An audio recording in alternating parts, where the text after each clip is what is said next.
Hi hello viewers welcome to the channel. నేను మీ శమంతకమణి. పిల్లల evening fruits recipes short వీడియోలో ఈరోజు పైనాపిల్ని ఇస్తున్నాను. ముందుగా పైనాపిల్ కన్జ్యూమ్ చేయడం వలన దొరికే ప్రయోజనాలని కొన్ని చెప్తాను. First of all pineapple heat fruit అని అంటారు. బోన్ స్ట్రాంగ్ అవ్వడానికి చాలా హెల్ప్ఫుల్ ఈ ఫ్రూట్ అనేది. అలాగే డైజెషన్కి కూడా హెల్ప్ అవుతుంది ఇందులో ఉన్న ఫైబర్ వలన.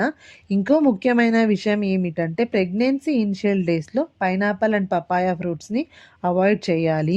కడుపు ఉబ్బరంగా ఉన్నప్పుడు పైనాపిల్ జ్యూస్ తాగడం వలన బర్బ్స్ వచ్చి చాలా రిలాక్స్ అండ్ రిలీఫ్ అవుతాము. ఇప్పుడు నేను 1 kg వెయిట్తో ఉన్న పైనాపిల్ని తీసుకున్నాను. ముందర మరియు పండు వెనక వేస్ని కట్ చేసుకుని తర్వాత పండు తొక్కనంతా నైఫ్తో వీడియోలో చూపించిన విధంగా తీసేయాలి. ఇప్పుడు పండుని ఒకసారి కడిగి రౌండ్గా పీసెస్ని కట్ చేసుకుని సాల్ట్ స్ప్రింకల్ చేసుకుని తినవచ్చు.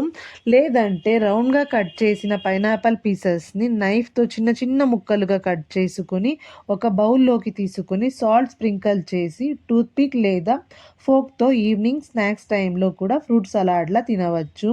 కావాలి అనుకుంటే మనం పెప్పర్ పౌడర్ని కూడా స్ప్రింకల్ చేసుకోవచ్చు.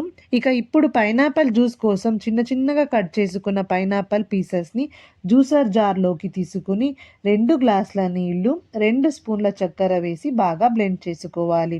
ఈ కన్సిస్టెన్సీలో ఉండాలి జ్యూస్ అనేది. మరొక విషయం ఏమిటంటే పైనాపిల్ మరియు ఆరెంజ్ ఫ్రూట్స్తో మిల్క్ షేక్ చేయకూడదు. ఇప్పుడు సర్వింగ్ గ్లాసెస్లోకి ట్రాన్స్ఫర్ చేసుకుని ఈ జ్యూస్ని ఎంజాయ్ చేయండి. మరొక షార్ట్ వీడియోలో మళ్ళీ కలుస్తాను. Have a good day.